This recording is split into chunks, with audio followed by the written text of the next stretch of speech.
la parole de Dieu. Vous savez, c'est ma conviction, au même titre que tous les prédicateurs ici présents, derrière nos réunions, il y a la volonté de Dieu. Dieu désire ces rassemblements.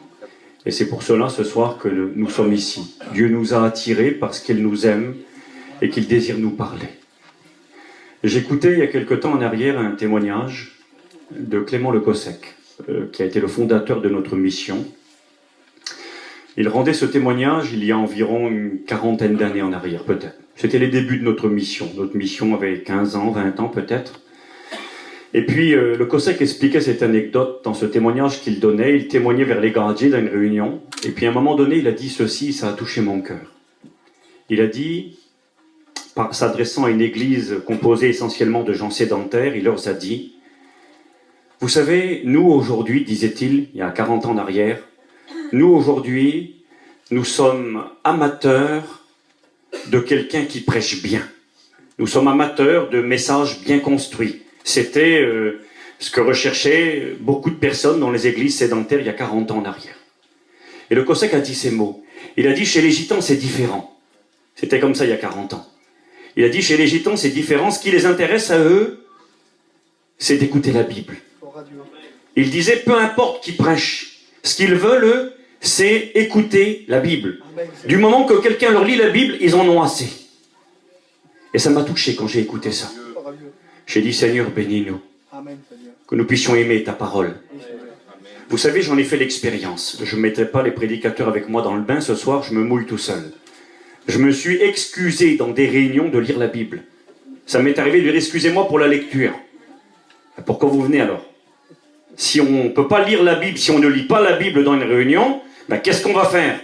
Raconter nos vies, parler de nos soucis, de nos peines, de nos joies? On vient à la réunion pour écouter la parole de Dieu. C'est elle qui est vivante. C'est elle qui est efficace. Et c'est elle qui peut transformer les vies. Je crois qu'on a besoin de cette simplicité, d'aimer l'Écriture. Je ne sais pas si vous avez été à la convention cette année, ou la retraite, peut-être la retraite. Et puis, Baalo expliquait cette anecdote. Il a connu les débuts de notre mission. Et ils ont vécu une expérience qui était, vous allez voir, l'amour de la Bible. Il n'y avait pas beaucoup de gens qui savaient lire à l'époque. Les lecteurs ne couraient pas les rues. Et puis, Mans, c'était mon oncle, Mans. Et puis, son beau-frère, qui était donc le beau-frère de mon papou, eh bien, lui, il savait lire. Mais le problème, c'est que lui n'était pas chrétien. Il n'était pas chrétien du tout. Et en plus, il buvait son coup. Alors, eux, ils aimaient la Bible. Ils n'avaient pas de prédicateur pour enseigner comme aujourd'hui et lire la Bible. Et ils ne connaissaient pas beaucoup la Bible. Alors, ils voulaient que quelqu'un puisse leur lire. Et puis, ils allaient voir donc le beau-frère pour lui demander de lire la Bible. Et lui, il ne voulait pas. Alors, il fallait trouver un moyen pour avoir la Bible, pour qu'il nous lise. Alors, il fallait faire un marché avec cet homme. Et le marché était celui-ci, il buvait, lui. Il disait, vous me payez une bouteille, je vous lis la Bible. Sérieux? Une bouteille de rouge. Et vous savez ce qu'il faisait? Eh bien, il payait la bouteille de rouge. Alors, en plus, des fois, il voulait boire avant de lire. Ah, il disait, non, tu lis d'abord, tu boiras après. Alors, il lui payait sa bouteille, il lisait la Bible pendant 10 minutes, un quart d'heure, eux, ils écoutaient, ils comprenaient ce qu'ils comprenaient, peu importe. La parole, elle est vivante, le Saint-Esprit est là, et le Saint-Esprit est capable de nous enseigner. Et ils écoutaient, ils comprenaient ce qu'ils comprenaient, et puis c'était tellement bon ce qu'ils ont reçu que c'est venu jusqu'à nous aujourd'hui. Alors ce soir, je vais vous lire la Bible. Je vous parlerai un peu des événements actuels, de certaines choses, mais je vous parlerai surtout de la Bible. Que Dieu nous bénisse ensemble. Merci à Norton et aux frères prédicateurs de me permettre d'être avec vous ce soir. Je suis heureux d'être là. Mais j'en suis convaincu, comme je vous l'ai dit, au-delà de notre volonté, il y a celle de Dieu. Et ce soir, c'est pas tellement important qu'il parle. C'est sincèrement, de tout mon cœur. Ce qui est important pour nous, c'est que Dieu soit à l'œuvre au milieu de nous. Vous savez, je réalise de plus en plus combien le cœur de l'homme est dur, très dur. Et qu'il n'est pas possible à quiconque de changer quelqu'un. Si vous connaissez quelqu'un ici qui a la capacité de transformer les gens, dites-le moi, puis je vais le faire venir chez moi là-bas. Et puis il va arranger tous les problèmes dans ma famille. On a plein de problèmes aussi, des soucis. On a des familles difficiles à l'évangile. Mais nous croyons néanmoins qu'à travers la prédication de la parole de Dieu, folie pour ceux qui périssent, mais néanmoins puissance de Dieu pour le salut de quiconque croit, les vies peuvent changer. Merci au Seigneur. Voilà, on va lire de suite 2 passages dans l'Écriture. On va lire dans les psaumes. On va lire le psaume 14. Nous allons lire le premier verset, psaume 14, verset 1er. Et on lira ensuite le psaume 2, verset 1er également. Voilà, je vous invite à lire la parole de Dieu. Psaume 14, verset 1er nous dit ces mots, c'est un cantique, un psaume de David. Et il est écrit ces mots. Au chef des chanteurs de David, l'insensé dit en son cœur, en lui-même, il n'y a point de Dieu. L'insensé dit en son cœur, il n'y a point de Dieu. Dieu n'existe pas. Deuxième lecture, si vous le voulez bien. Oui, la lecture n'est pas très longue. On pourra même lire le psaume 86 et le verset 3. Psaume 2, verset 1er. Pourquoi ce tumulte parmi les nations? Ces vaines pensées parmi les peuples? Pourquoi les rois de la terre se soulèvent-ils et les princes se liguent-ils ensemble avec eux contre l'Éternel et contre son roi, contre le Christ? Brisons leurs liens, délivrons-nous de leurs chaînes, disent-ils. Et un dernier verset, psaume 83. Voilà, hein, j'écoute plein de feuilles qui tournent, c'est bien, merci Seigneur, vous avez raison, vérifiez. Vous voulez que je vous fasse une confidence? Moi, si on me dit quelque chose que je n'ai jamais lu et que j'ai jamais vu, je crois personne. Sincère, hein, personne. Comprenez ce que je veux dire? Quand j'étais aux études, j'étais là pour apprendre, et c'était pas de la prétention, mais je veux que ma foi soit fondée sur ce qu'il est écrit. Et quand mes anciens me disaient des choses que je savais pas, puis je suis loin de tout savoir en plus, donc on est là pour apprendre, on apprend tous les jours. Mais quand je sais pas, je vérifie. Je dis pas amen à tout le monde. Je dis pas tiens il l'a dit, c'est bon, c'est acquis. Peu importe qui me le dit, ça peut être le président de la République, je veux le voir écrit dans la parole de Dieu. Et si c'est écrit dans la Bible, eh bien j'avance les yeux fermés, parce que la parole, elle est certaine, véritable, digne d'être entièrement reçue. Merci Seigneur. En construisant sur la Bible, on va loin. Hein, je le dis souvent, on ne fait pas du prosélytisme pour un mouvement ou une religion, on appelle les gens à se tourner vers la Bible, la parole de Dieu. Elle est universelle, elle est le chemin qui mène au ciel. Merci à Dieu. Psaume 83, verset 6. Ils se concertent tous d'un même cœur. Il s'agit de l'humanité, des nations. Ils se concertent tous d'un même cœur. Ils font une alliance contre Dieu.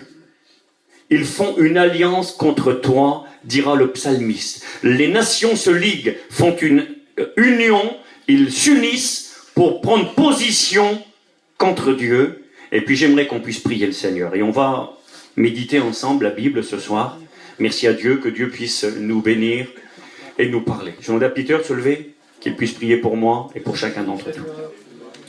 Seigneur, ce soir, c'est devant toi que nous sommes, Seigneur. Seigneur, nous sommes venus dans ce lieu afin que tu puisses, Seigneur, parler au cœur, parler aux vies, Seigneur. Nous aimons ta parole, Seigneur. J'aimerais dire ce soir, parle, Seigneur, car nous voulons écouter ta voix dans nos cœurs, Seigneur, Fils de Dieu. Étends tes mains, bénis-le, ton serviteur, que tu as choisi pour apporter ton message. Bénis-le, Seigneur. Merci, Jésus. Merci. Amen. Merci, Seigneur. Amen. Voilà, écoutez, je vais prendre le micro. Plus simple pour moi pour pouvoir lire en même temps. Voilà, que Dieu soit glorifié. C'est une anecdote que j'explique parfois, que j'ai écoutée et qui a réjoui mon cœur. Ça fait maintenant 1 an et demi en arrière environ. J'étais allé à la mission des cirques à Tours, et puis je suis allé faire une réunion à Amboise. Et là, j'ai vu un cousin à ma mère, vers les Duval, Nani Duval. C'est un ancien prédicateur de notre mission.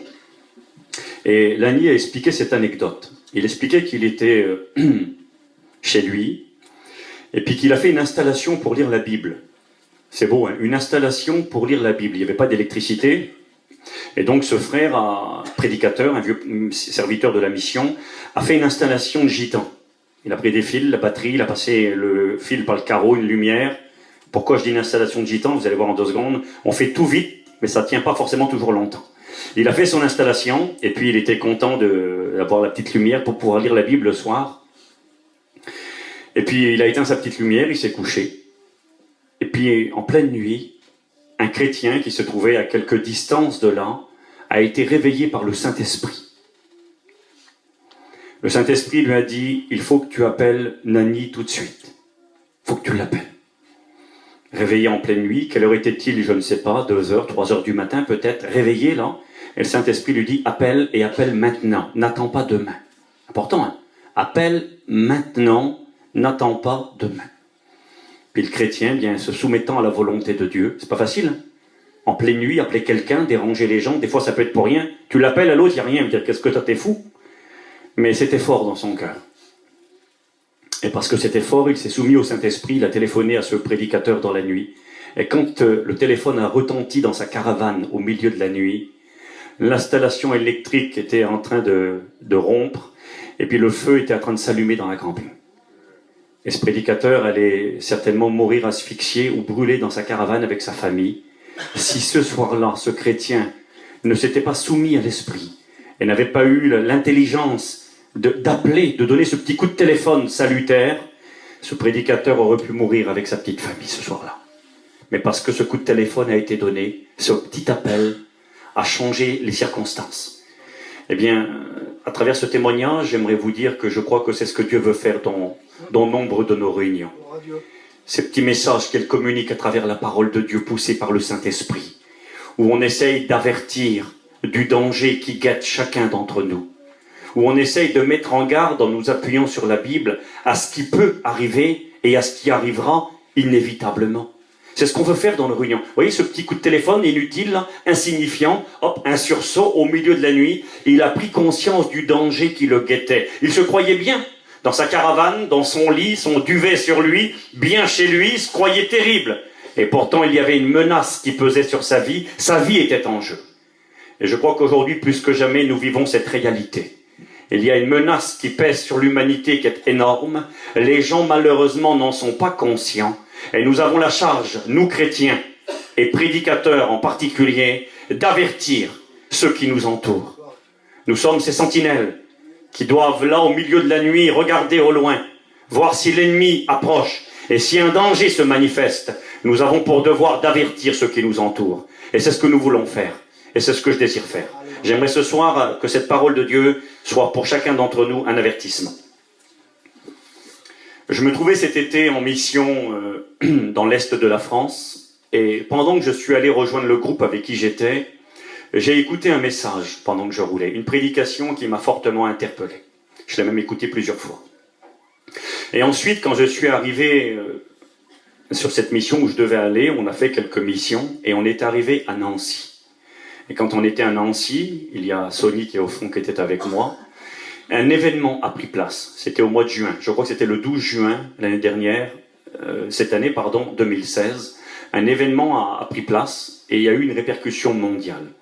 Et ce qui est terrible, c'est que pour beaucoup de personnes, c'est passé quasiment inaperçu. On n'en a presque pas parlé ou presque pas fait cas. Et pourtant, il y avait une mise en place de certaines choses qui, je crois, sont en accord avec l'Écriture et qui sont pour nous un signe supplémentaire, nous affirmant l'approche venue de Jésus-Christ. Je le disais à Norton au début de la réunion, on ne cherche pas à faire sensation dans nos réunions, on n'a rien à prouver à personne. Vous savez ce que j'ai compris, moi? J'ai compris que quel que soit l'auditoire qui est devant moi, qu'il y ait 250 personnes ou 20 personnes ou 5 personnes autour d'un feu, c'est les mêmes personnes qui sont devant moi. Je ne vais pas essayer d'épater quiconque ce soir, mais je dois vous avertir de la part de Dieu. Et je suis intimement convaincu, et c'est vrai, pas de cinéma. Je crois vraiment que celui qui doit venir va venir très vite. Je l'attends plus que jamais. Et chaque jour qui passe, eh bien, concrétise pour moi cette réalité. Le cadre posé par l'Évangile, nous permettant de comprendre à quel moment le Maître viendrait, eh bien, se concrétise jour après jour. Il y a un cadre qui doit être posé. Jésus ne pouvait pas revenir il y a 50 ans, ni il y a 60 ans. Il ne pouvait pas revenir. Il y a des événements au préalable qui devaient prendre place, qui aujourd'hui sont une réalité pour nous. Et si on devait faire le tour de la question, une réunion ne serait pas suffisante parce que bien des éléments ont pris place depuis des décennies maintenant. Mais ce qui est terrible, c'est qu'aujourd'hui, les choses s'accélèrent. Les choses s'accélèrent, les proportions sont de plus en plus grandes, Et puis, on va méditer ce soir des vérités de la parole de Dieu. Que Dieu me bénisse. Je vais essayer de ne pas être compliqué, ni trop long. Je suis pas venu vous embêter. J'aimerais simplement qu'on ressorte de cette réunion bénie, qu'on ressorte de cette réunion avertie, et que l'on puisse prendre les décisions qui s'imposent. Vous savez, je vous ai dit que cet homme, Nani, s'est réveillé en pleine nuit, sur le coup de téléphone. Il a pris conscience du danger. Il a pris conscience que ça prenait feu, et, écoutez-moi, et il a fait ce qu'il fallait faire. Il aurait pu dire, ah bon? Et puis se recoucher, il serait mort aujourd'hui. Non, quand il a été averti, quand il a pris conscience, quand ses yeux se sont ouverts et qu'il a vu la réalité, il a pris des décisions. Il s'est levé, il a enlevé l'installation, il a fait ce qu'il fallait faire. Ben, j'aimerais vraiment, puis Dieu le voudrait ce soir, que chacun puisse faire ce qu'il a à faire. Amen. Vous savez, il ne faut pas venir à la réunion simplement pour écouter. On n'est pas au cinéma, on n'est pas dans un théâtre pour voir quelqu'un parler ou chanter. Merci Seigneur pour ceux qui chantent à la gloire de Dieu. Merci Seigneur pour celui qui parle, qui témoigne ou qui prêche bien ou pas bien. Merci Seigneur. Mais une réunion, c'est pas un spectacle. Une réunion, c'est un endroit où Dieu parle. Et c'est un endroit où on prend des décisions. Et si on a pris des décisions, ça y est, on a gagné. Dieu a gagné, c'est ce que Dieu veut. À lui soit toute la gloire. On va lire ensemble dans 2 Thessaloniciens, chapitre 2, verset 1er. Je reviendrai dans quelques minutes au psaume 2, au psaume 83 et au psaume 14. Voilà, je vais y revenir dans quelques instants. Regardez ce qu'il est écrit dans 2 Thessaloniciens, chapitre 2, verset 1er. Cette parole s'adresse à des chrétiens qui étaient troublés. Ces chrétiens avaient été enseignés par l'apôtre Paul, et en particulier sur les événements concernant la venue de Jésus, l'enlèvement de l'Église. De toute façon, un verset sur 25 dans le Nouveau Testament parle du retour de Jésus. Plus de 317 versets, je crois, nous annoncent que Jésus reviendra. Donc on ne peut pas laisser sous silence cette réalité biblique, et aujourd'hui plus que jamais. Mais néanmoins, ces Thessaloniciens avaient été au bénéfice d'un enseignement très précis concernant le retour du Seigneur. Pourquoi? Eh bien parce qu'à un moment donné, ils ont été troublés quant à leur foi. Les Thessaloniciens, comme nous-mêmes aujourd'hui, avaient perdu des êtres chers, avaient perdu des membres de leur famille, et ils se posaient la question, qu'en adviendra-t-il de ceux qui sont morts? Qu'arrivera-t-il? Qu'en est-il de ceux qui nous ont devancés? Est-ce qu'on se reverra? Comment ça va se passer? Des questions émergeaient dans le cœur de ces jeunes chrétiens. Et Paul les a enseignés. On connaît bien les versets, 1 Thessaloniciens chapitre 4, versets 15 à 17, verset 13 dira « Nous ne voulons pas, frères, que vous soyez dans l'ignorance au sujet de ceux qui sont morts, au sujet de ceux qui dorment, afin que vous ne vous affligiez pas comme ceux qui sont sans espérance. Vous devez connaître la vérité concernant le sort de ceux qui sont morts dans la foi. » Et là, il va les enseigner. Un signal donné, à la voix d'un archange, les morts en Christ ressusciteront premièrement, et nous, les vivants qui serons restés, nous ne les devancerons pas, mais nous partirons avec eux dans les airs à la rencontre du Seigneur. Ainsi, nous serons toujours avec lui. Consolez-vous les uns les autres par ces paroles. Paul enseigne les Thessaloniciens sur la venue de Jésus. Et d'ailleurs, il leur dira aux Thessaloniciens, il se rappellera l'accès qu'il avait eu auprès d'eux. Et il va dire, nous savons comment vous, les Thessaloniciens, vous vous êtes convertis à Dieu pour abandonner les idoles, pour servir le Dieu vivant et vrai, et puis quoi? Et attendre Jésus-Christ, son Fils, qui va nous délivrer de la colère à venir. Donc ils attendaient Jésus, ils savaient qu'il allait venir, ils avaient été enseignés sur ces vérités, et c'est intéressant, je le dis au passage, Satan n'aurait pas voulu que les Thessaloniciens soient enseignés sur ces vérités. Lorsque Paul parlera de son désir de venir dans l'église de Thessalonique, en Grèce là-bas, afin d'aller les enseigner sur les vérités bibliques, et en particulier concernant le retour de Jésus, Paul dira qu'à 2 reprises, il a voulu aller vers eux et que Satan l'en a empêché. Il va dire, Satan m'a empêché. Et Paul était conscient que Satan était derrière l'opposition. Il désirait aller enseigner les Thessaloniciens sur les vérités concernant le retour de Jésus, et Satan l'en a empêché. Et je crois que Satan n'est pas content quand on parle du retour du Seigneur. Satan n'aime pas ce sujet, Satan n'aime pas la Bible tout simplement, mais il n'aime pas ce sujet-là. Et ce qui est extraordinaire, et c'est merveilleux, Satan a empêché Paul, et en voulant empêcher Paul, il aurait mieux fait de lui payer le voyage. En voulant l'empêcher, il a obligé Paul à prendre une plume et à mettre par écrit les vérités qu'il aurait voulu leur enseigner Oh, il était triste, il a peut-être fait en pleurant. D'ailleurs, Paul dira certaines fois, j'écris cette lettre en pleurant. Il a peut-être fait en pleurant, j'aurais aimé aller vous voir, mais Satan m'en a empêché. Il était malheureux, et le cœur serré, il écrit sa lettre, et il enseigne les Thessaloniciens sur le retour du Seigneur. Mais ce que Satan ne savait pas, c'est qu'en faisant ainsi, il allait permettre que les écrits de Paul allaient être mis par écrit, et qu'ils allaient être enseignés ici 2000 ans plus tard. Le monde entier a été au bénéfice de ces écrits. Des millions de personnes aujourd'hui profitent de ces riches enseignements. Excusez-moi, grâce à Satan. Satan s'est fait avoir une fois de plus. J'ai fait un jour un message, je l'ai intitulé « Satan, serviteur de Dieu malgré lui ». Il ne veut pas, il essaie de s'opposer, mais celui qui a le dernier mot, c'est toujours Jésus. Au Seigneur soit la gloire. Et là, Paul nous dit ces mots. Pour ce qui concerne l'avènement de notre Seigneur Jésus-Christ, l'avènement, ça veut dire la venue, en langage plus simple. Pour ce qui concerne la venue de notre Seigneur et notre réunion avec lui, le rassemblement, l'enlèvement dans les airs à la rencontre du Seigneur, Paul dira ces mots. Nous vous prions, frères, de ne pas vous laisser facilement ébranler dans votre bon sens et de ne pas vous laisser troubler, soit par quelques inspirations, soit par quelques paroles ou par quelques lettres qu'on dirait venir de nous, comme si le jour du Seigneur était déjà là, que personne ne vous séduise d'aucune manière. Les Thessaloniciens étaient troublés. Ils avaient été enseignés que Jésus allait revenir, ils le savaient, ils l'attendaient, ils s'étaient convertis et ils attendaient Jésus de pied ferme. Mais lorsque Paul écrit cette deuxième lettre, il le fait parce que il apprend que ces chrétiens de Thessalonique, sont troublés dans leur foi. Ils ont reçu des lettres, ils ont écouté certains prédicateurs, certains enseignements étranges, et les Thessaloniciens croyaient que Jésus était revenu et que eux étaient restés là, qu'ils avaient été oubliés. Et Paul va leur donner des détails supplémentaires. Déjà dans la première épître aux Thessaloniciens, au chapitre 5, Paul leur dira, par rapport à ceux qui des fois pensent et disent de toute façon quand Jésus reviendra personne ne le sait, Jésus lui-même ne connaît ni le jour ni l'heure. Il y aurait bien des explications à donner par rapport à ce verset-là.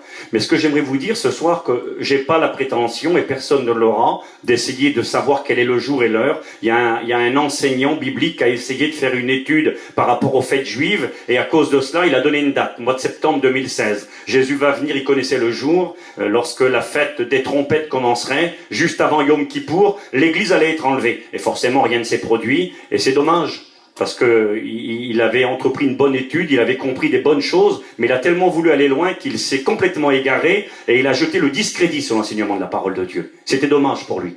J'ai pas la prétention ni le désir de savoir ni le jour ni l'heure. C'est vrai.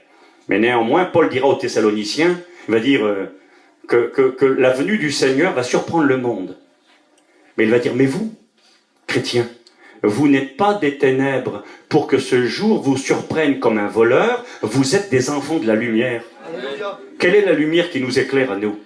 La lumière qui nous éclaire, bien sûr, Jésus est la lumière qui nous éclaire, mais la lumière qui nous éclaire, c'est la Bible. Psaume 119, verset 115, je crois. Ta parole est une lampe à mes pieds, une lumière sur mon sentier. Ah, la Bible nous éclaire. Moi, je sais à quelle heure on est. Je connais pas le jour exact, mais je sais qu'on est dans le temps. Et plus on avance, plus le temps se concrétise. Et les Thessaloniciens étaient troublés. Ils pensaient qu'ils vivaient, que le Seigneur était revenu, qu'eux avaient été laissés. Mais j'aimerais m'arrêter une seconde sur la lecture. Parce qu'en lisant vite, des fois, on ne comprend pas bien. Ils étaient troublés, pourquoi? Écoutez pourquoi, il dira, comme si le jour du Seigneur était déjà là. Mais c'est quoi ce fameux jour du Seigneur? Alors on ne va pas essayer d'être trop profond ni trop compliqué, afin de ne perdre personne. Mais c'est quoi ce jour du Seigneur? Comme si le jour du Seigneur était déjà là. Qu'est-ce qui les troublait, les Thessaloniciens, en réalité? Je vais vous le dire. Le jour du Seigneur, c'est pas le jour de l'enlèvement de l'Église. Le jour du Seigneur, c'est la période de temps qui va prendre place après l'enlèvement de l'Église. Dans le Nouveau Testament, ça s'appelle le jour du Seigneur, et dans l'Ancien Testament, ça s'appelle le jour de l'Éternel. Le mot Seigneur est un mot grec, kurios, le maître incontesté. Et dans l'Ancien Testament, ce fameux jour du Seigneur, on l'appelait le Yom Yahvé, le jour de l'Éternel. Et quand on parle du jour de l'Éternel, c'est pas le jour de l'enlèvement. Le jour de l'Éternel, c'est le jour qui va prendre place après l'enlèvement. Ce sera un jour de désolation, un jour où Dieu punira le monde. Ésaïe chapitre 13, je punirai le monde pour sa malice, je rendrai les hommes plus rares que l'or d'Ophir. Un temps de jugement qui doit s'abattre sur l'humanité, et puis je ne vais pas m'étaler longuement là-dessus, parce que ce n'est pas le message de ce soir. Mais ce jour de l'Éternel, c'est cette époque que nous appelons aujourd'hui, Bible en main, la grande tribulation. Le temps de la colère de Dieu, le jour de la vengeance. C'est ce jour-là. Et les Thessaloniciens croyaient vivre ce jour-là. Pourquoi? Ben parce que la persécution faisait rage contre l'Église du Christ. L'Église payait un lourd tribut. Et les chrétiens de Thessalonique étaient troublés. Troublés des persécutions, troublés des empereurs romains qui dirigeaient et qui tyrannisaient l'Église. Voyons la persécution. Voyons les dirigeants romains qui avaient une autorité de vie et de mort sur leur sujet et qui faisaient souffrir le peuple de Dieu. Ils pensaient vivre la grande tribulation. Ils pensaient que l'empereur était l'antéchrist, que l'Église était persécutée à outrance et puis que Jésus les avait oubliés. Vous me comprenez, je ne suis pas trop compliqué, hein, j'essaye d'être le plus simple possible. Mais je vais arriver, vous allez voir, à des choses très concrètes pour aujourd'hui, par rapport à des événements qui s'accomplissent devant nos yeux. Vous savez ce que j'ai compris, moi, puis vous l'avez compris aussi, je l'ai déjà dit dans certaines réunions, et je le répète ce soir, mais c'est une réalité. Généralement, le gitan, en général, le voyageur, c'est pas quelqu'un qui s'inquiète vraiment de tout ce qui se passe autour de lui. Vous savez de quoi on s'inquiète, nous? Généralement, hein. On s'inquiète de demain matin si on trouve un client et qu'on gagne. Une fois, j'ai dit 200-300 euros. Il y en a un qui m'a dit, même si je fais 100 euros, je suis content, moi. Hein. On fait 50 euros, on fait 100 euros ou 200 euros, peu importe. On trouve un boucher, pas trop cher, forcément. On se fait une grillade et puis on est les plus heureux de la terre. On a 300 euros dans les poches. On a un bout de viande sur la braise. On est avec nos amis. Et puis demain, on verra bien. Et je crois qu'il ne faut pas changer ce mode de vie. C'est pas mal. Mais en réalité, à un moment donné, il faut aussi un petit peu ouvrir ses yeux.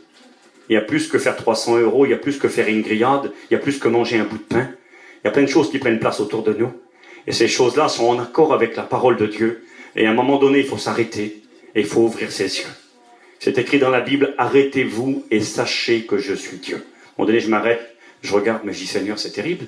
Mais ça, tu l'as dit, Seigneur. Ça, tu l'as dit. Ça, tu l'as dit. Ça, tu l'as dit. Moi, je ne suis pas des ténèbres, je suis un enfant de la lumière. La parole m'éclaire. Mais Seigneur, ça y est, on y est. Tu viens nous chercher. Et je crois qu'il faut en prendre conscience. Les Thessaloniciens étaient troublés. Ils croyaient vivre le jour du Seigneur, le jour de la colère. Puis Paul leur dit non, c'est pas vrai. Vous ne vivez pas le jour de la colère pour la simple et bonne raison que ce jour-là ne prendra pas place avant que vous ne soyez partis. Je ne rentrerai pas dans cette ligne, mais je continue la lecture maintenant. Donc, une église troublée, croyant que Jésus est venu, qu'ils ont été oubliés ou délaissés, laissés de côté. Ils croient y vivre le jour du Seigneur, le jour de la colère, comme si le jour du Seigneur était déjà là, et il dira que personne ne vous séduise d'aucune manière. Et là, il va leur donner un détail très précis. Il va leur dire, écoutez, Jésus n'est pas revenu, non, vous inquiétez pas. L'Église n'a pas été enlevée, vous ne vivez pas la colère de Dieu, vous ne vivez pas la grande tribulation, les empereurs et Néron y compris ne sont pas l'Antichrist, même si beaucoup l'ont cru à ce moment-là. Non, non, vous n'êtes pas dans cette époque, Jésus n'est pas encore revenu. Écoutez ce qui va arriver. Il y a quelque chose qui va arriver, qui sera un signe prédominant avant le retour de Jésus-Christ, avant l'enlèvement de l'Église. Il y a quelque chose qui doit arriver avant. L'un des plus grands signes pour nous aujourd'hui est Israël. Je me souviens d'écouter notre ancien Clément Le Cossec nous enseigner, puis même encore nos frères aujourd'hui, nos anciens. Mais Cossec disait tout le temps, ayez vos yeux braqués sur Israël. Israël, c'est l'horloge de Dieu. Et les événements prophétiques dépendent de ce qui se passe dans ce pays-là, dans ce peuple-là. Donc Israël, c'est déterminant et c'est crucial, pas de problème. Mais écoutez ce que Paul dira. Paul dira ces mots. Que personne ne vous séduise comme si le jour du Seigneur était déjà là. Car il faut que... Et là, il va donner un détail très très précis, et c'est là-dessus qu'on va s'arrêter un peu plus ce soir. Que personne ne vous séduise d'aucune manière, car il faut que l'apostasie soit arrivée auparavant. Je pourrais continuer la lecture, ça m'amènerait dans des explications, et le temps va nous être compté. Mais là, il donne le signe. Vous pensez que le Seigneur est revenu, que vous êtes resté derrière, que vous vivez la grande tribulation? Non. C'est pas vrai. Ne vous laissez pas séduire. Ne vous laissez pas tromper. Écoutez ce qui va arriver avant. Avant que le Seigneur ne vienne enlever son Église et que le jour du Seigneur prenne place, il y aura un temps d'apostasie. Quand je suis rentré tout à l'heure, j'ai dit bonjour à Norton. Norton m'a parlé en quelques minutes. Il m'a parlé de l'apostasie. Je lui ai dit, c'est de cela que je vais parler ce soir. Il leur donne ce détail précieux, que personne ne vous séduise. Il faut premièrement que l'apostasie soit arrivée auparavant. Et ensuite seulement, l'Église sera enlevée, et puis l'Antéchrist prendra sa place pour diriger le monde, et le temps de la colère de Dieu prendra place. Mais c'est quoi cette apostasie dont a parlé l'apôtre Paul? C'est quoi? Il faut que l'apostasie soit arrivée auparavant. Je pense que si ce soir je demandais à quelques personnes en particulier, et je leur disais c'est quoi l'apostasie, j'aurais quelques explications, mais pour beaucoup ça veut rien dire du tout. C'est un mot biblique un peu compliqué. Alors moi j'ai fouillé dans d'autres traductions de la Bible qui nous donnent des termes plus faciles à assimiler, à comprendre. Écoutez bien, la traduction parole vivante, écoutez ce qu'elle dit. Il faut premièrement que l'apostasie soit arrivée. Tant que l'apostasie ne sera pas arrivée, eh bien, le Seigneur ne pourra pas revenir. Mais c'est quoi cette apostasie? Traduction parole vivante. Car le jour du Seigneur n'arrivera pas avant, écoutez bien, lui n'utilise pas le mot apostasie, qui est un mot un peu compliqué.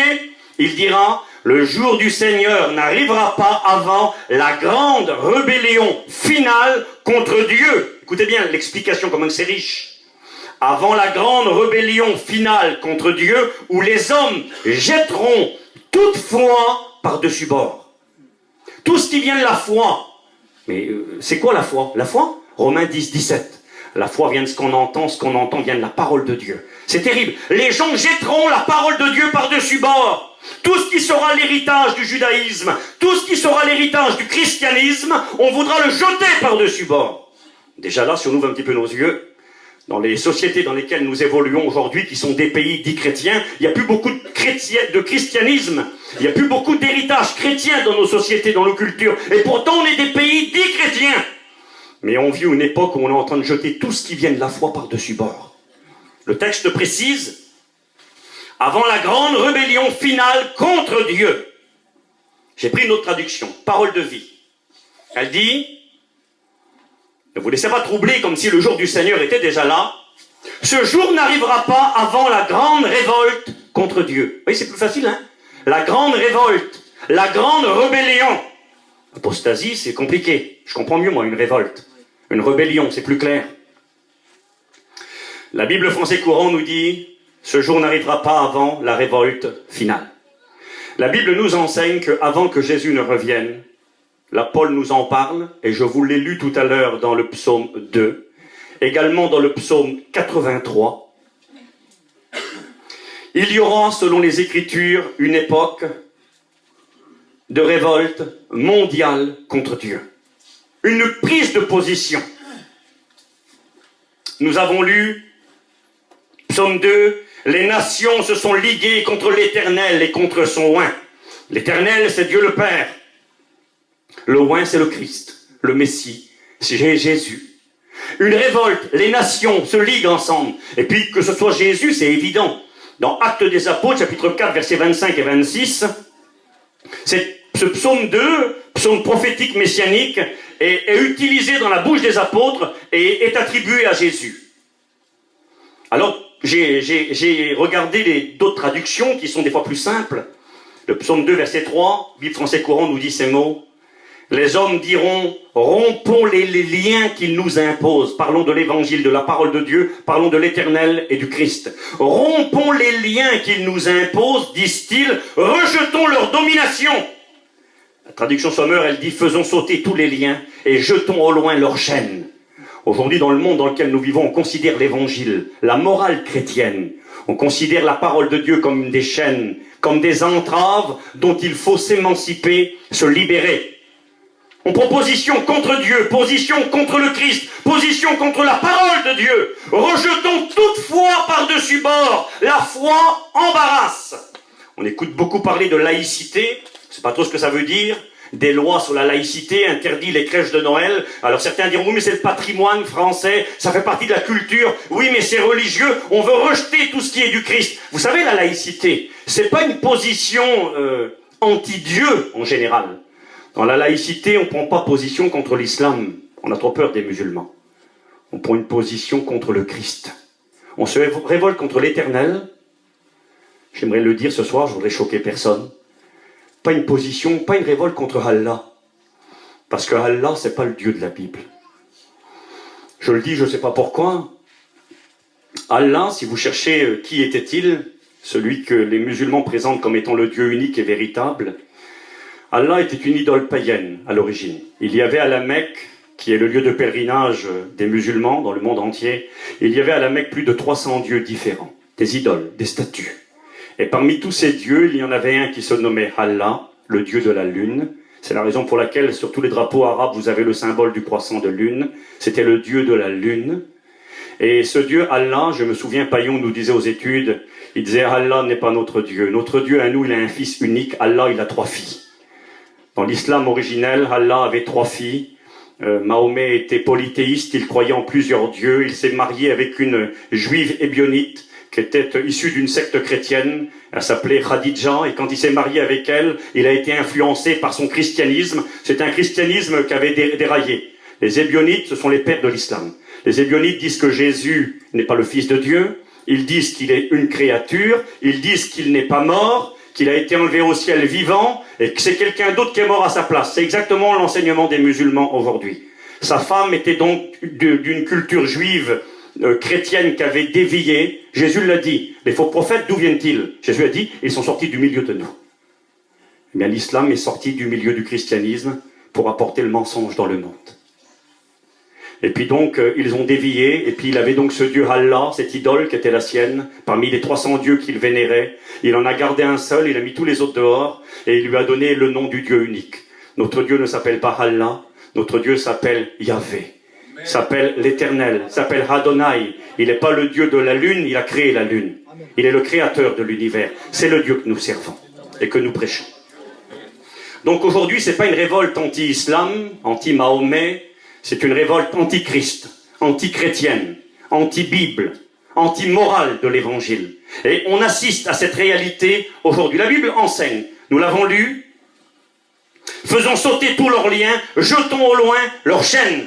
Psaume 83, j'aime bien lire des traductions différentes, ça nous permet de mieux comprendre, nous dit, ils se concertent tous d'un même cœur, ils font une alliance contre toi. Dans la traduction Sommer, elle dit, ils font une alliance pour s'opposer à toi. Et la Bible donc nous enseigne, je vais avancer étape par étape, mais que avant que l'enlèvement de l'Église aura lieu, va se généraliser une révolte contre Dieu au niveau mondial. Pas une révolte locale, pas une révolte nationale. Il y a eu des révoltes nationales. Le premier pays, je crois, qui, à l'unanimité quasiment, en tant que nation, a pris position contre Dieu, c'est la Russie. La Russie a pris position contre Dieu. Le pays athée, où on ne croit pas en Dieu, où Dieu n'existe pas, où on veut enlever Dieu, arracher Dieu du cœur des gens. On a amené là-bas dans les prisons russes, on a amené des milliers, des dizaines de milliers de croyants dans les prisons, dans les camps de travaux forcés, parce qu'ils croyaient en Dieu. On a voulu arracher Dieu de ce peuple-là. Donc il y a eu en tant que nation, des nations qui ont pris position individuellement contre Dieu. Mais Paul nous enseigne que cette révolte finale sera une révolte mondiale. Et c'est ce que dira le psaume 2. Les nations, les rois se sont ligués contre l'Éternel et contre son oint. C'est ce qu'annonce le psaume 83, nous l'avons lu, verset 6. Les nations se concertent d'un même cœur, ils font une alliance contre toi. Et puis j'arrive à un fait maintenant. J'aurais pu vous toucher un mot, je vous le dis. Vous savez ce que je cherche? Ah, voilà. Je cherchais une montre. Non mais sérieux, je regardais si je voyais une montre, et puis j'en ai pas de montre. Donc je regarde là. Bon, il est 10h moins 20. Je voulais vous donner cette petite pensée. C'est une pensée. Quand on lit ce verset, parfois, quand on parle de cette apostasie qui doit prendre place avant l'enlèvement de l'Église, cette rébellion, cette révolte finale et mondiale, Je vais vous montrer ce soir que cette révolte, on est en plein dedans, avec des faits qui sont notre actualité au quotidien et que parfois on ne réalise même pas. On n'a pas vu que notre monde a changé. Je suis pas un vieux, moi, je pense pas toujours. J'ai fait, je sais plus combien que j'ai fait, 41 je crois, c'est ça, hein? Oui, 41 ans j'ai fait il y a quelques jours en arrière, là. Eh bien, en 10 ans, en 15 ans, en 20 ans, le monde dans lequel nous vivons a beaucoup changé. Et changé à vitesse terrible. Je ne sais pas si vous voyez, vous. Ouvrez vos yeux, regardez autour de vous. Regardez les choses qui prennent place, qui existent aujourd'hui. Des choses qu'on aurait cru impensables. Des choses qu'on n'aurait même pas nommées parmi nous. Qu'on n'aurait même pas osé en parler. C'est vrai. Ça devient une réalité. On vit au milieu de choses qui n'auraient jamais dû prendre place, mais qui sont là. C'est un fait. Et elles sont le fruit de cette révolte mondiale contre Dieu. Et personne n'est épargné. Qu'on soit un Anglais, un Espagnol, un Allemand, un Italien, un Gitan, un Rom, un Manouche, un Sinto, personne n'est épargné. Cette révolte gagne le cœur de l'humanité.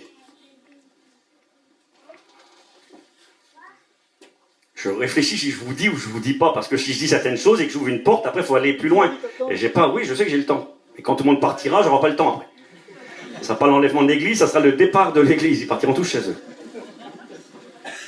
Donnez juste cette pensée. Si vous lisez dans 2 Thessaloniciens, chapitre 2, juste un peu plus loin, verset 4, Paul dira ceci, il dira « Il faut que l'apostasie soit arrivée auparavant. » Après, il est question de l'antéchrist, et il est écrit « Celui qui s'élève au-dessus de tout ce qu'on appelle Dieu, ou ce qu'on adore, il ira jusqu'à s'asseoir dans le temple de Dieu, et il se proclamera lui-même Dieu. » Alors, on m'a téléphoné, on m'a envoyé des messages, on m'a posé des questions, là encore quelques jours en arrière. Steve, qu'est-ce que tu en penses? Est-ce que le temple devra être reconstruit à Jérusalem avant le retour du Seigneur, ou est-ce qu'il sera reconstruit après? Est-ce que nous, on va voir le temple construit à Jérusalem? Et pourquoi me pose-t-il cette question? Est-ce que le temple va être reconstruit? Eh bien, tout simplement parce que, selon les Écritures, il est écrit qu'il y a un temple à Jérusalem qui sera reconstruit. Le temple a été détruit en l'an 70 par Titus, a été rasé par Adrien en 135, et puis maintenant, depuis quasiment 1900 ans, il n'y a plus de temple à Jérusalem. Et les Juifs, eh bien, désirent ardemment reconstruire ce temple. Et c'est d'ailleurs la raison pour laquelle, pour ceux qui sont allés en Israël, il y a aujourd'hui un institut à Jérusalem qui s'appelle l'Institut du Mont du Temple, et qui travaille avec beaucoup de sérieux. C'est pas un jeu du tout, hein. Ils sont en train de mettre tout en œuvre pour reconstruire le temple. Ils ont préparé tous les ustensiles, plusieurs y sont allés, j'y suis allé plusieurs fois, et des vrais ustensiles. Il y a une menorah en or, elle fait 40 kilos ou plus, hein, un talent d'or, elle vaut des millions d'euros, donc c'est sérieux. Il y a des investisseurs, des gens très aisés qui investissent des gros sous pour la reconstruction du temple. C'est pas des farfelus, des bizarres, c'est très sérieux, et ils y mettent tout leur cœur. Ils veulent reconstruire le temple. Tout est prêt, les pierres sont prêtes, on forme les sacrificateurs, on forme les lévites, et puis si vous leur posez la question en combien de temps, eh bien ils vous disent que dès qu'ils ont le feu vert, en quelques mois, tout serait construit. Tout est prêt. Alors on m'a posé la question, est-ce qu'on va voir cet événement s'accomplir? Pourquoi est-ce qu'on me pose cette question-là? Eh bien c'est une allusion à ce verset-là. Dans 2 Thessaloniciens, chapitre 2, verset 4, il est écrit que l'antéchrist, quand il viendra, il ira jusqu'à s'asseoir dans le temple de Dieu, il se proclamera lui-même Dieu. Et on retrouve cette vérité-là dans Matthieu, chapitre 24, verset 15. Il est écrit, quand vous verrez l'abomination de la désolation dont a parlé Daniel établie en lieu saint, que celui qui lit fasse attention. Allusion à une prophétie qui doit s'accomplir, une abomination qui va être établie dans le lieu saint. Celui qui va voir ces choses devra faire attention. Mais quand tu lis dans Matthieu, tu as l'impression que c'est pendant l'époque qui va suivre après l'enlèvement de l'Église. Alors les gens sont un peu troublés aujourd'hui. Mais je vais vous dire quelque chose. Est-ce que le temple sera reconstruit à Jérusalem? Personnellement, je pense que oui. Je pense qu'il y aura un temple qui va être reconstruit, qui ne sera pas forcément un temple que Dieu va agréer, qui va réjouir le cœur de Dieu. Je crois que le temple qui va plaire à Dieu, le temple d'Ézéchiel, chapitre 47, c'est le temple qui va descendre du ciel avec l'Église quand Jésus reviendra. D'ailleurs, il y a des Juifs qui y croient. Il y a des Juifs qui ne veulent pas reconstruire de temple à Jérusalem et qui disent, eh bien, nous, on n'a pas à construire de temple. Le prochain temple, c'est Dieu lui-même qui le fera descendre du ciel. Et quelque part, ils ont raison. Mais néanmoins, selon les Écritures, il y aura un temple construit à Jérusalem. Alors pourquoi les gens sont troublés? Parce qu'ils se disent, eh bien, si on le voit construire ce temple-là, est-ce que ça ne va pas dire qu'on va rester et qu'on va voir tout le reste? Écoutez ce que nous disait Clément Le Cossec. J'ai eu la grâce de l'avoir aux études. Les derniers moments qu'il a enseigné, j'étais étudiant. Et puis je me souviens qu'il traitait de ce sujet. Et déjà à l'époque, il nous avait donné des pistes de réflexion très intéressantes. Disait-il, beaucoup de gens s'arrêtant sur les versets, vous verrez l'abomination établie en lieu saint, que celui qui lit fasse attention, il ira jusqu'à s'asseoir dans le temple de Dieu, se proclamant lui-même Dieu, et puis il nous a donné des explications qui étaient tellement riches. Il disait, on s'attend et on s'arrête tout le temps sur un temple qui va être construit à Jérusalem, avec des pierres sur l'esplanade des mosquées, là où il y a la mosquée d'Omar aujourd'hui. On s'arrête souvent là-dessus. Et moi je crois que oui, c'est fort probable. Mais il nous donnait d'autres pistes de compréhension.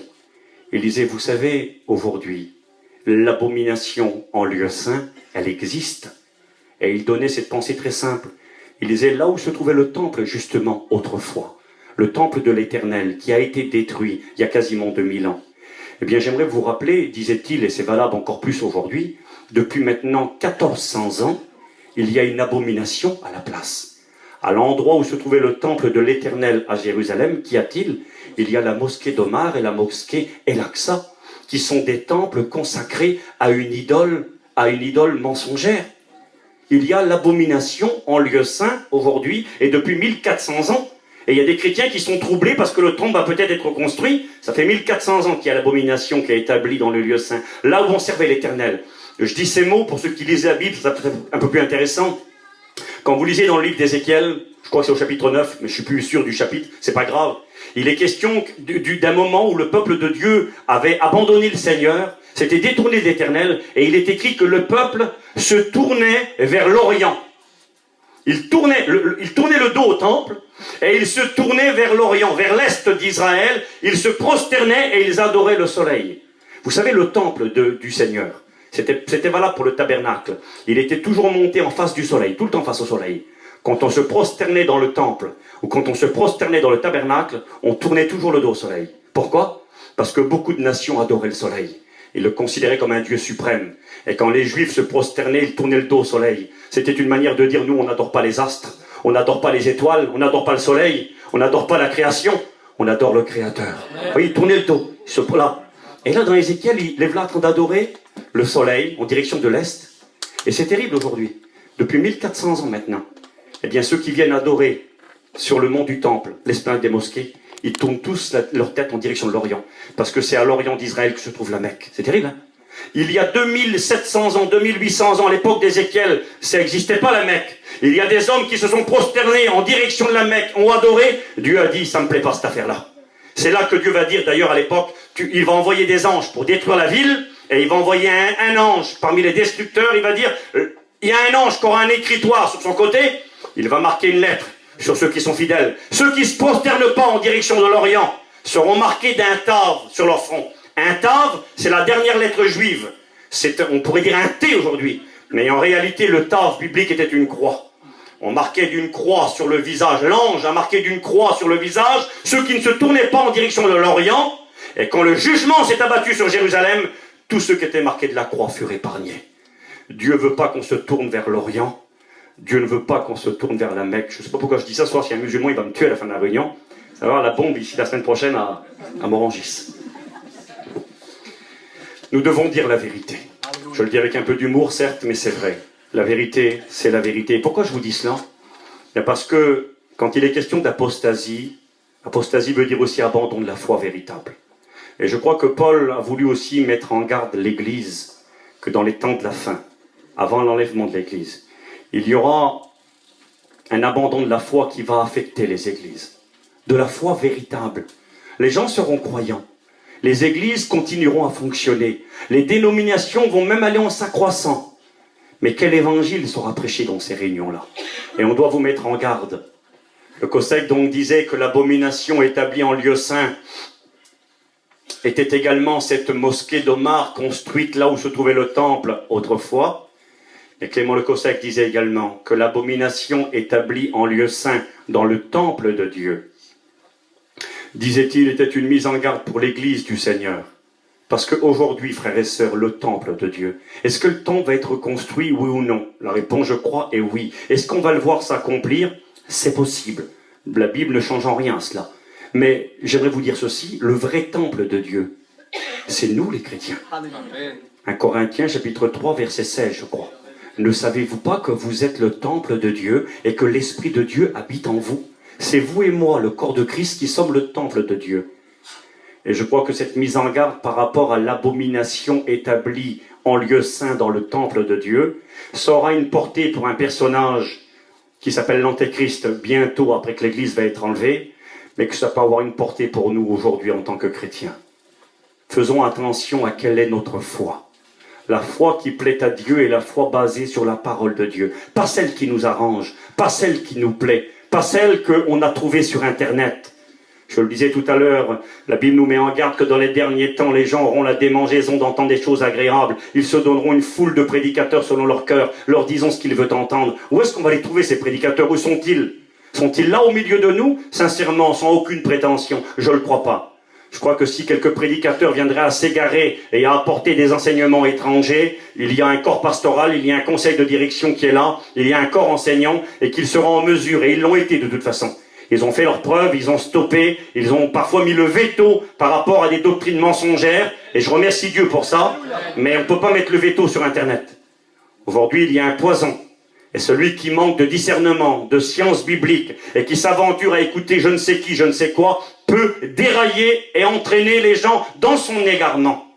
Et ça, c'est important. Donc je crois que, par rapport à cette apostasie dont parle Paul, il y a un message pour l'Église d'avertissement, de vigilance, de s'attacher coûte que coûte à la parole de Dieu, même si ça ne m'arrange pas, même si ça ne me convient pas, la parole de Dieu doit demeurer la parole de Dieu. Paillon disait, nous voulons le Christ tout entier, la Bible tout entière, que Dieu nous y aide, frères et sœurs. À ne pas amputer, à ne pas falsifier, à ne pas, brader la parole de Dieu, mais à la conserver dans son intégralité. De toute façon, ça sera le meilleur pour nous. Mais cette apostasie se généralisera par une révolte mondiale contre Dieu et contre le Christ. Et j'aimerais voir avec vous, quelques minutes encore, quels sont les fruits qui prennent place quand la révolte contre Dieu prend place. Quand il y a une révolte dans le domaine, au niveau national, au niveau local, au niveau régional, quand il y a une prise de position contre Dieu, la Bible nous le montre et je vais vous le prouver ce soir. Quand il y a une prise de position contre Dieu, quels sont les fruits de cette révolte? Quand le monde dit Dieu n'existe pas, l'insensé dit en son cœur il n'y a point de Dieu. Et c'est ce qu'on écoute aujourd'hui. C'est ce qui est enseigné dans nos écoles. C'est ce qu'on apprend à nos enfants. J'ai noté ça ici quelque part, un article de loi qui a été voté. Je vais la trouver. Un texte a été voté par le Conseil de l'Europe en juin 2007. Il y a maintenant 9 ans et demi.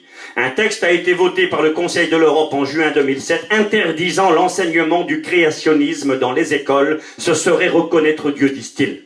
Interdit d'enseigner dans les écoles qu'il y a un Dieu créateur de l'univers. Un Dieu qui a créé. Non, on est contre Dieu. Dieu n'existe pas, disent-ils. Mais qu'est-ce qui va arriver alors si Dieu n'existe pas? Et des explications nous sont données, des détails nous sont donnés de ce qui va prendre place. Quand la révolte va se généraliser, va se mondialiser contre Dieu, contre le Christ, contre la Bible, il y a des fruits qui vont prendre place. Regardez ce qu'il est écrit dans le psaume 14. Nous avons lu une partie tout à l'heure du psaume, il n'est pas nargueur l'estrade. Vas-y, on va essayer. On ne peut pas le mettre droit, des fois comme ça. Regardez ce qu'il est écrit. Psaume 14, verset 1er. L'insensé dit en son cœur, il n'y a point de Dieu. D'accord. Ça, c'est la révolte finale, mondiale, dans les temps de la fin. Vous allez voir, le psaume 14 est un psaume messianique qui annonce la venue de Jésus. Parce que juste en bas, il est question de la venue du Seigneur. J'invente rien. Regardez ce qu'il est marqué. Marqué comme ça. Verset 5. C'est alors qu'ils trembleront d'épouvante quand Dieu paraîtra au milieu de la race juste. Un jour vient où Dieu paraîtra. Et là, c'est pas Dieu le Père dont il est question. C'est Dieu le Fils. Psaume Zacharie, chapitre 14. L'Éternel, mon Dieu, viendra. En ce jour-là, il posera ses pieds sur la montagne des Oliviers qui se trouve en face de Jérusalem et il sera accompagné de tous ses saints. Jésus est appelé Dieu dans l'Ancien Testament. Il est écrit qu'on a vendu Dieu pour de l'argent, 30 pièces d'argent. C'est de Dieu qu'il s'agit. C'est écrit, l'Éternel dit, regardez à quel prix magnifique ils m'ont estimé. C'est l'Éternel qui parle. C'est écrit, l'Éternel leur dit, ils tourneront les yeux vers moi, celui qu'ils ont percé. C'est Dieu qui parle. Donc Jésus est Dieu. Il n'est pas Dieu le Père, il est Dieu le Fils, mais il est Dieu. Et là, il est écrit que Dieu paraîtra au milieu de la race des justes. Et ça, c'est la venue en gloire de Jésus accompagné de son Église, psaume 14. Mais avant qu'il y ait cette venue du Christ avec son Église, regardez ce qu'il va arriver. L'insensé dit en son cœur, il n'y a point de Dieu. Alors qu'est-ce qui se passe quand on dit que Dieu n'existe pas? Qu'est-ce qui se passe quand on pose position contre Dieu et qu'on se révolte? La révolte finale, ils se sont corrompus. Ils ont commis des actions abominables. Écoutez-moi bien, des actions abominables s'accomplissent quand on ne croit pas en Dieu.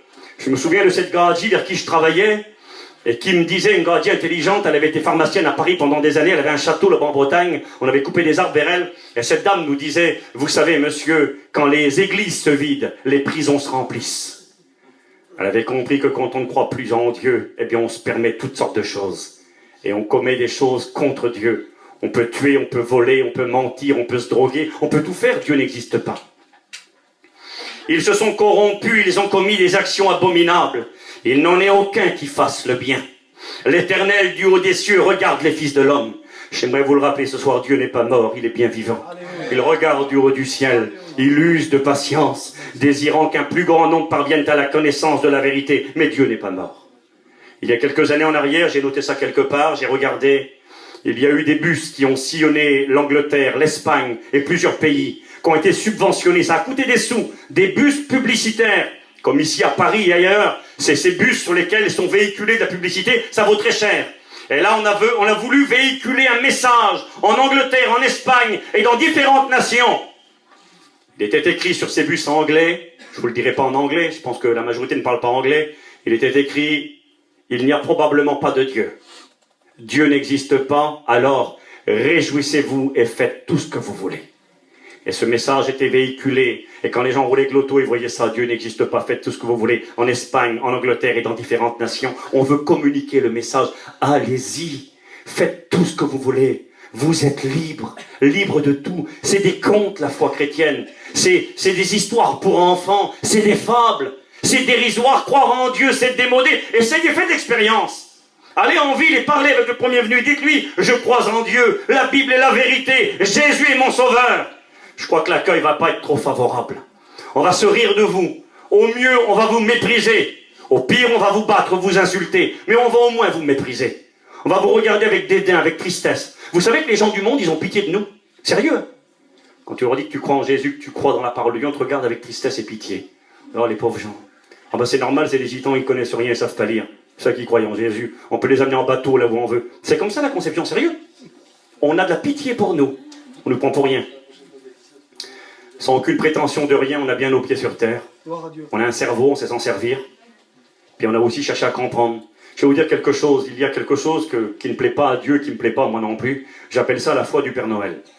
L'enfant, il croit au Père Noël. Il ne se pose pas de questions. Un chrétien, il ne croit pas au Père Noël. Moi, si je suis un chrétien aujourd'hui, c'est pas pour faire plaisir à quelqu'un. C'est pas pour suivre la religion de mes parents. Si je suis un chrétien, c'est parce que je l'ai rencontré.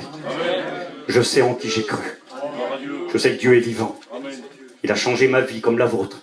Nous l'avons rencontré, il a fait quelque chose en nous. C'est du réel, c'est de l'authentique. On n'a pas adhéré à une religion, on n'a pas suivi le mouvement. Nous sommes des chrétiens parce qu'on a trouvé la vérité. Ils se sont corrompus, ils ont commis des actions abominables. Il n'en est aucun qui fasse le bien, c'est aujourd'hui. Et l'Éternel du haut des cieux regarde les fils de l'homme pour voir s'il y a quelqu'un qui soit intelligent. Je remercie Dieu ce soir dans sa grâce. Parce que c'est vrai qu'on n'est peut-être pas une majorité, mais on est là. Seigneur, moi je suis là. J'ai peut-être pas un bac plus 7, mais je suis intelligent. Parce que je t'ai cherché. Parce que Seigneur, je t'ai dit oui. Parce que je t'ai laissé rentrer dans ma vie. Le Seigneur va faire le constat au niveau mondial, général. Tous se sont égarés, tous se sont pervertis. Et puis il est écrit, tous ceux qui commettent l'iniquité ont-ils perdu le sens? Écoutez ce qu'on fait quand on dit que Dieu n'existe pas et qu'on se révolte contre Dieu. Le psaume 14 annonce les événements qui vont prendre place avant l'enlèvement de l'Église. Et il est écrit des gens qui vont s'égarer, qui vont se pervertir. Aucun ne fera le bien. Ils vont commettre des actions abominables. Ils vont se corrompre. C'est écrit, ceux qui commettent l'iniquité ont-ils perdu le sens? Écoutez bien ce qu'ils font. Ils dévorent mon peuple. Ils le prennent pour nourriture. Ils n'invoquent pas l'Éternel. C'est pourquoi, dit le Seigneur, ils vont trembler d'épouvante quand Dieu paraîtra au milieu de la race des justes, etc., etc. Il va venir, le Seigneur, et ils vont être dans l'épouvante. Vous savez, les mots ne sont pas donnés à la légère. Quand vous lisez le livre de l'Apocalypse au chapitre 6, il est écrit que les rois des nations, les dirigeants du monde se cacheront dans les rochers de la terre, dans les montagnes. Ils diront aux rochers, tombez sur nous, cachez-nous devant la colère de celui qui est sur le trône et devant la colère de l'agneau. Le texte dit qu'ils seront dans la confusion, mais nous cite toute une série d'événements, d'actes qui sont pratiqués quand on tourne le dos à Dieu.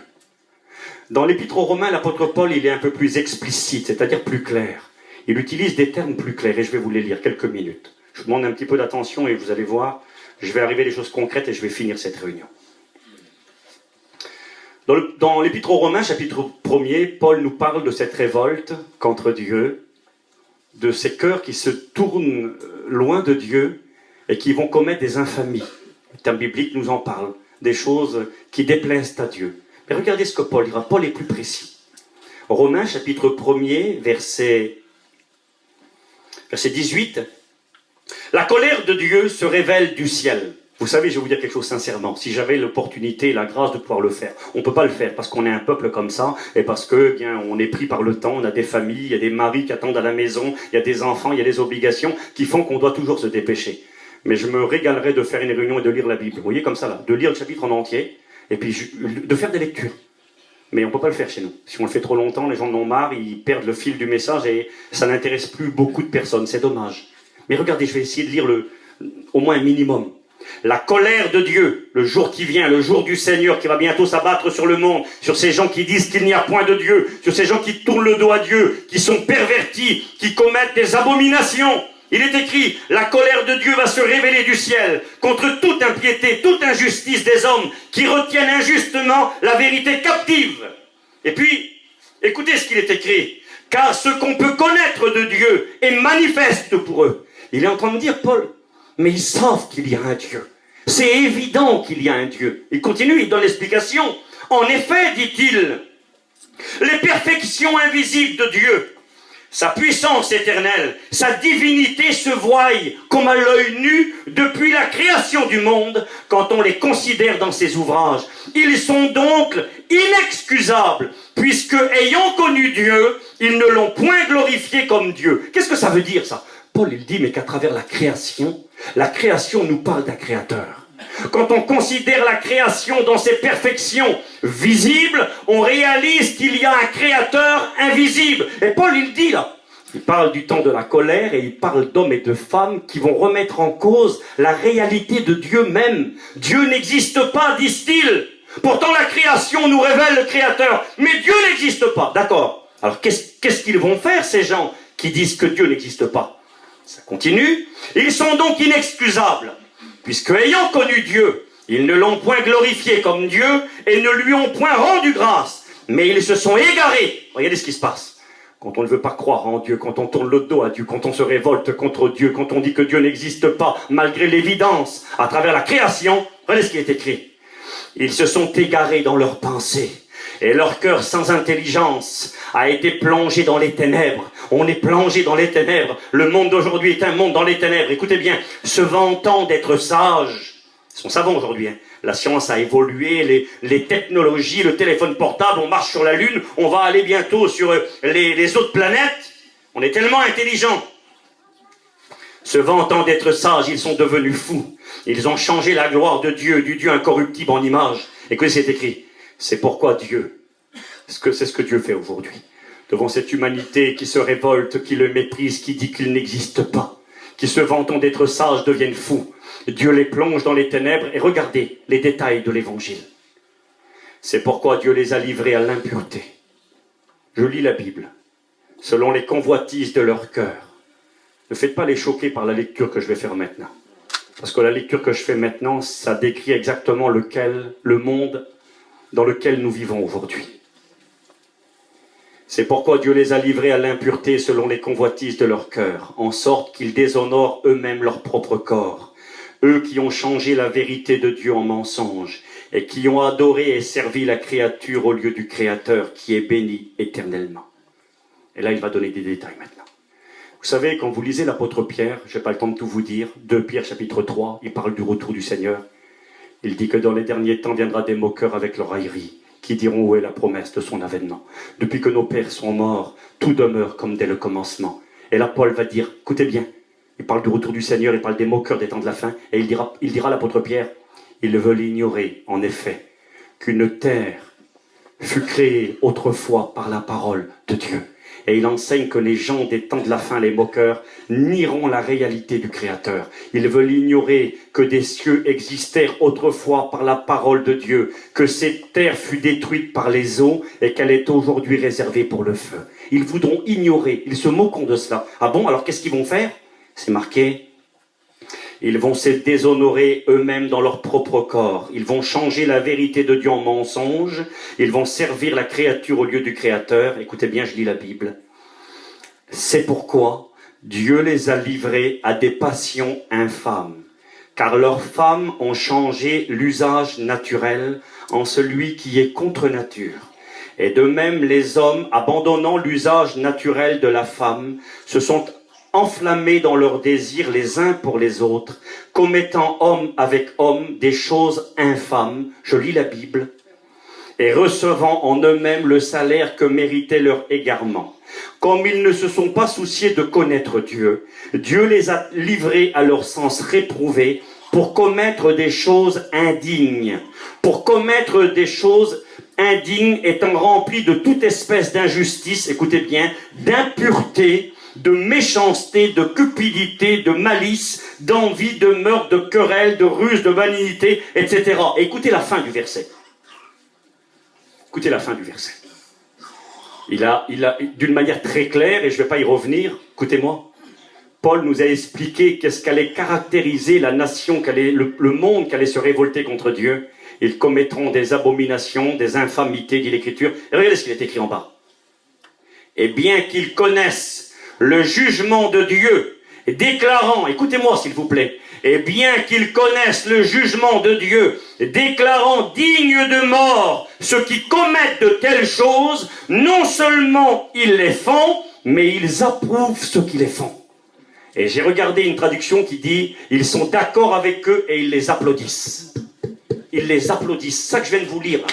Et pourquoi j'ai été motivé à faire ce message? Eh bien, qu'est-ce qui s'est passé? Là, j'ai noté, je vais finir, regardez. J'ai noté qu'est-ce qui s'est passé le 12 juin 2016.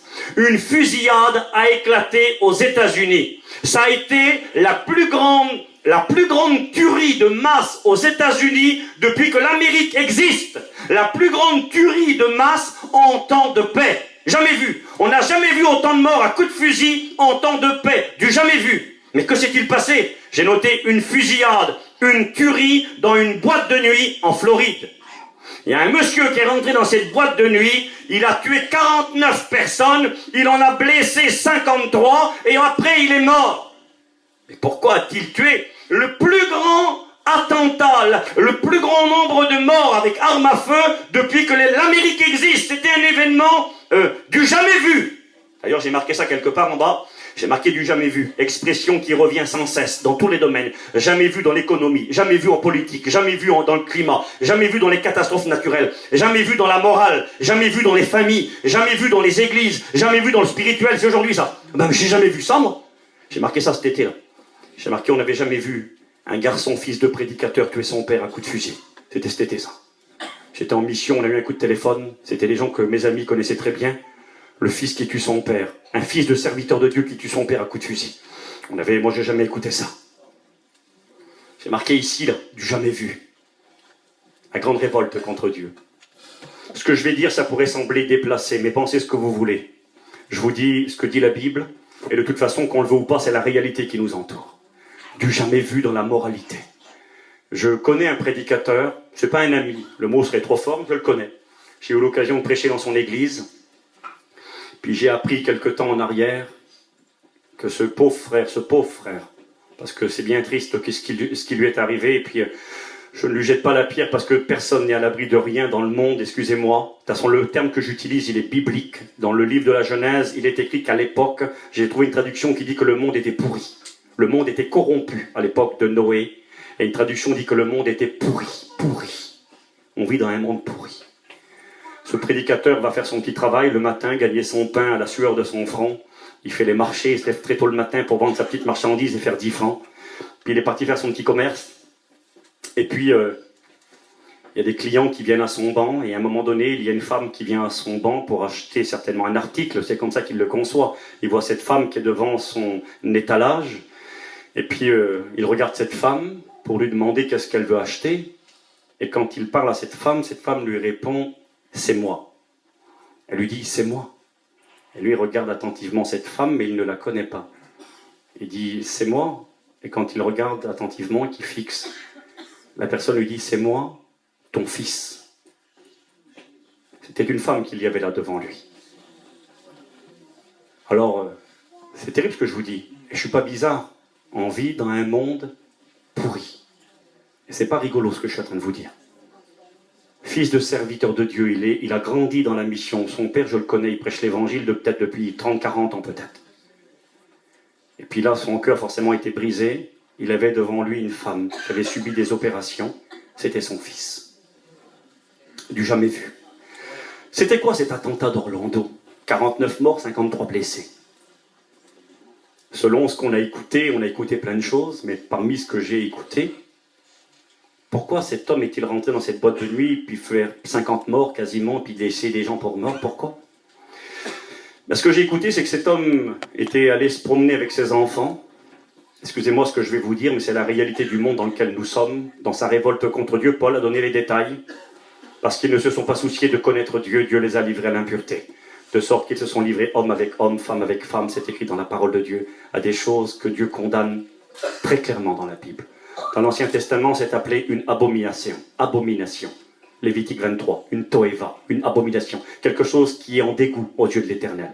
Quelque chose que Dieu condamne. Cet homme qui est rentré dans cette boîte de nuit, qui a fait un massacre, du jamais vu aux États-Unis, était en train de se promener avec ses enfants, et il a vu, dans un centre commercial ou dans un lieu public, 2 hommes qui s'embrassaient. Il a été épris d'un dégoût profond devant cette action, en tant que musulman. Et il est entré dans cette boîte de nuit, et cette boîte de nuit a marqué les consciences, le monde entier, parce que cette boîte de nuit était fréquentée par de telles personnes. Ce n'était pas une boîte de nuit normale, ça n'existe pas une boîte de nuit normale, mais celle-là n'était pas normale du tout. Et pourquoi ce message m'a été motivé cet été? Écoutez pourquoi. Parce que quand j'étais à Nancy, Sonny, qui est là au fond, était avec moi. On est allé se promener à la place Stanislas, qui est une place qui est de renommée mondiale, internationale. Et donc, pour visiter, on a fait les touristes. Un soir qu'il n'y avait pas de réunion, on a été faire un petit tour avec les garçons, manger une glace, boire un verre avec nos enfants, nos compagnes. Et puis, l'hôtel de ville, la mairie de Nancy, était éclairée aux couleurs de l'arc-en-ciel. Bleu, blanc, rouge, enfin tous les couleurs, l'arc-en-ciel, là, je sais pas moi. Excusez-moi, il n'y a peut-être pas de blanc dedans. Couleurs de l'arc-en-ciel, c'était là. Et puis, tu t'en rappelles, Sonny, au fond, là, non? Tu te souviens? Tu te rappelles pas? Et donc, pendant qu'on était là, en train de regarder ça, j'ai fait exprès, parce que moi, je savais ce que c'était. J'ai demandé au serveur, je lui ai dit, monsieur, pourquoi il y a toutes les couleurs, là, sur la mairie? Monsieur a dit, je sais pas. Il savait pas le premier. Deuxième était plus intelligent. J'ai dit, qu'est-ce qui se passe? Il dit, ça, c'est par rapport aux attentats qu'il y a eu à Orlando, là-bas en Amérique. Ah bon, d'accord. Il dit, pourquoi toutes ces couleurs-là? Je ne sais pas si vous le savez, ça, vous êtes de Paris, vous. La Tour Eiffel aussi était éclairée à ces couleurs, couleurs de l'arc-en-ciel. Washington, éclairé aux couleurs de l'arc-en-ciel. Australie, Sydney, couleur de l'arc-en-ciel. Le monde entier, Berlin, couleur de l'arc-en-ciel. Ah bon, c'est quoi couleur de l'arc-en-ciel? À la limite, les gens ont acheté des maillots avec l'arc-en-ciel dessus. Le drapeau arc-en-ciel, c'est le drapeau de cette communauté-là. Des hommes qui vivent ensemble, des femmes qui vivent ensemble. C'est le drapeau qu'ils ont choisi pour les représenter. Et le monde entier a mis ces drapeaux en soutien à l'égard de cette communauté. Regardez ce que j'ai noté. Je ne suis plus très long avec vous, mais je tenais à vous le dire. Regardez ce que j'ai marqué là, parce que j'ai recherché suite à cela, ce qui s'était accompli. Regardez là. J'ai noté ça, ici. Alors, je regarde juste ça. Voilà. Le soutien mondial, national. Les nations ont pris position à ce moment-là pour ces personnes-là. Voilà, c'est ici. Excusez-moi, une minute, je vais finir. Regardez. L'attentat d'Orlando, une boîte donc de ces personnes, 50 morts, 53 blessés, le 12/6/2016, soutien mondial. La pire tuerie en Amérique. Les dirigeants du monde entier sont solidaires à la communauté, cette communauté. Le pape aussi les soutient. L'amour triomphera, disent-ils, le drapeau arc-en-ciel partout dans le monde. J'ai marqué, moi, nous n'approuverons pas le meurtre de ces personnes-là et nous condamnons le meurtre. On n'est pas d'accord, on tue personne, nous. Hein. Nous croyons que Dieu veut que tous les hommes soient sauvés et parviennent à la connaissance de la vérité. On tue personne, nous. On condamne cette pratique-là. Mais néanmoins, c'est pas pour autant qu'on va soutenir ces personnes-là. Il y a eu un soutien mondial. Quand cette action a pris place, François Hollande, le président français, a envoyé un communiqué officiel aux États-Unis pour dire « Nous sommes de tout cœur avec vous. Nous soutenons votre pays dans la lourde épreuve qui est la vôtre. » C'était bon. On soutient votre pays, on condamne le terrorisme, on condamne la tuerie. C'était bien. Réponse de ces personnes-là. Nous ne sommes pas d'accord avec ce qu'a dit le président français. C'est pas les Américains qui ont été visés. C'est pas eux qu'il faut soutenir. C'est nous qu'il faut soutenir. Il faut prendre position pour nous. Soit on est avec nous, soit on est contre nous.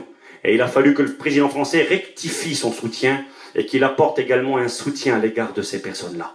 Non seulement ils savent dignes de mort ceux qui commettent ces choses, mais ils les approuvent. Une approbation mondiale à ce moment-là, là cette année, cet été, a pris place, une généralisation. Je vais finir, je vais vous donner quelques dates et je vais terminer. Regardez ce que j'ai noté ici. J'ai noté des choses qui sont, je crois, très importantes. Ici, voilà. Regardez ce que j'ai noté.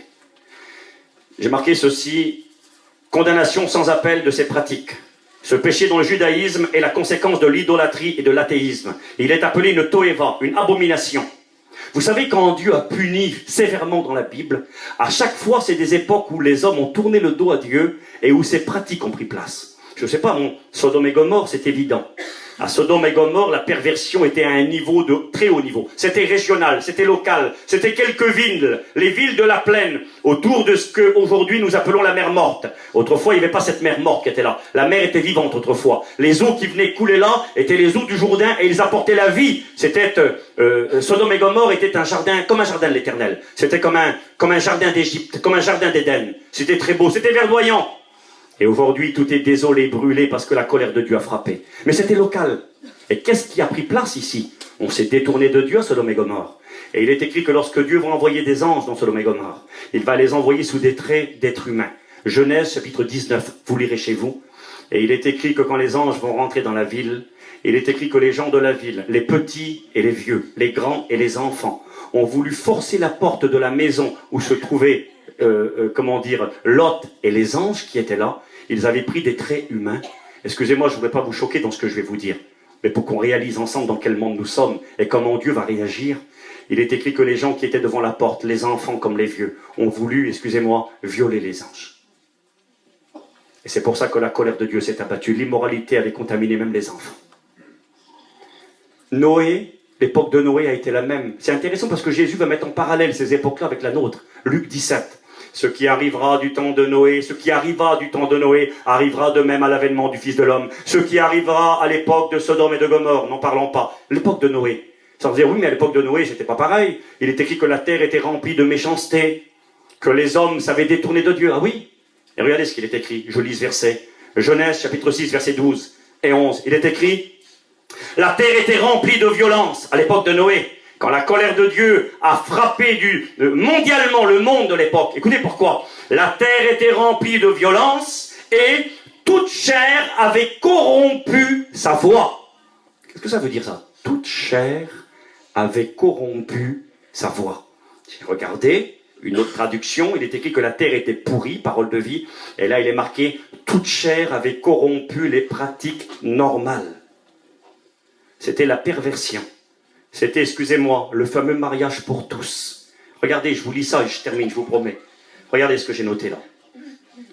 Parce que c'est très important. Ici, j'ai noté des dates que je voulais vous communiquer. Voilà, ici. J'ai marqué qu'en est-il aujourd'hui? Le fameux mariage pour tous. J'ai marqué un blasphème. Une attaque contre l'institution divine et sainte qu'est le mariage, dont le nom hébreu est Kiddushim. Le mot mariage en hébreu, ça se dit Kiddushim, sainteté. Quelque chose de saint. L'homme quittera son père et sa mère et s'attachera à sa femme. Et les deux deviendront une seule chair. C'est ce que Dieu a institué. Et j'ai marqué le mariage pour tous est un blasphème. Une attaque contre ce que Dieu a institué. Aujourd'hui, nous avons affaire à une contrefaçon, animée par la haine de Dieu. C'est une insulte au nom du respect, de l'amour et de la tolérance. On parle de ça, amour, respect, tolérance. Une insulte. Regardez ce que j'ai marqué. Le premier pays à valider le mariage pour tous est les Pays-Bas en 2001. Écoutez bien, 2001. Il y a 15 ans. 15 ans. Puis la Belgique en 2003. Ensuite l'Espagne et le Canada en 2005. J'ai marqué, il n'y a que 15 ans.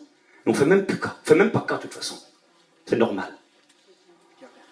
J'ai marqué tout s'accélère. Et là, c'est pas moi qui le dis, c'est le dictionnaire. Si vous regardez sur Wikipédia, le dictionnaire qui parle du mariage pour tous, c'est eux qui disent ça, c'est pas moi. Ils disent tout s'accélère. Ah oui, ça s'accélère drôlement vite. Hein. Le péché s'accélère à haut niveau. Et puis nous, on va chercher un boucher, on va gagner 300 €. On va laver une façade, on va vendre un bout d'article et on est content. Puis autour de nous, regardez ce qui est écrit. Les gardiens disent, tout s'accélère à partir de 2010. Il y a 5-6 ans derrière nous, là. Malgré de grandes manifestations en France, des gens ont défilé, ils ont dit non, on veut pas. Certains ont protesté, malgré tout. Aujourd'hui, 21 pays en France depuis 2013. Aujourd'hui, 21 pays ont validé ces mariages. La majorité de ces pays valident même l'adoption pour ces foyers-là. C'est pas des foyers, ça. Excusez-moi, mais on vit là-dedans. On vit dans ce monde, et puis en plus, ça devient normal.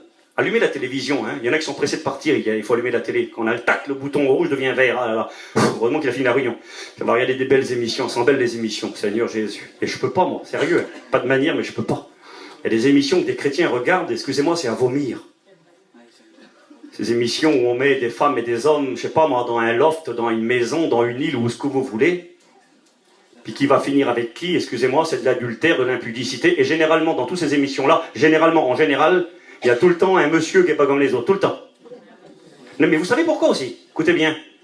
Parce que si tous les jours tu le vois, le monsieur, au début tu dis c'est pas grave à l'autre, t'éteins la chaîne, tu changes, t'éteins la télé. Puis après, ben, t'éteins un pu. Puis après tu guettes, après tu le connais après. Tu te crois dans l'émission, t'as vu, il y a Nicolas, puis il y a Stéphanie, comme ça, bon.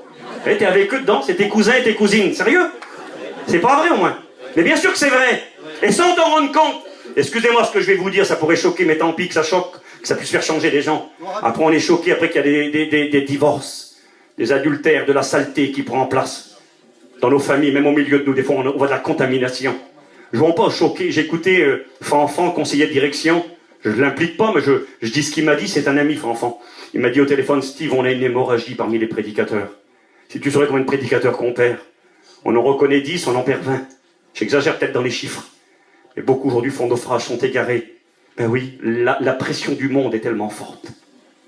Ça devient normal. La grande révolte finale se caractérisera. C'est ce qui s'est passé à l'époque de Sodome et Gomorrhe. Le jugement de Dieu s'est abattu. C'est ce qui s'est passé à l'époque de Noé. Écoutez-moi, je finis maintenant. Le jugement s'est abattu. On vit dans ce monde pourri aujourd'hui, où l'immoralité est la norme, la saleté est la norme. Ils dirigent nos pays, ils passent dans les gouvernements, ils dirigent nos pays. Excusez-moi, je ne veux pas vous choquer, mais l'ancien maire de Paris était de ces gens-là.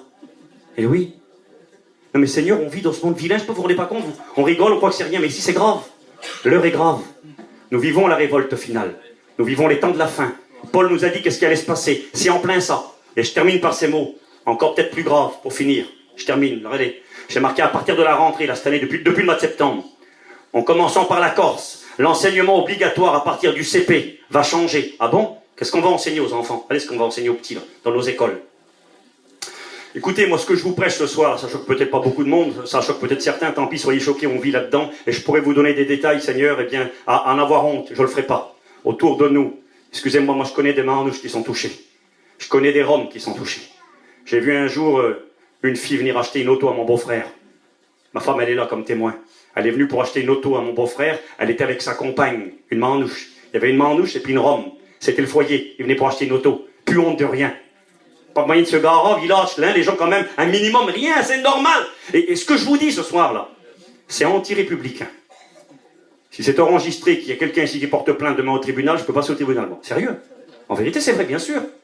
Il y a des églises qui se sont vues fermer leurs portes parce qu'ils dénonçaient ces péchés-là, parce qu'ils appelaient à la repentance de telles personnes, et parce qu'ils refusaient que des personnes dans cette situation-là deviennent membres d'église, voire même pasteurs.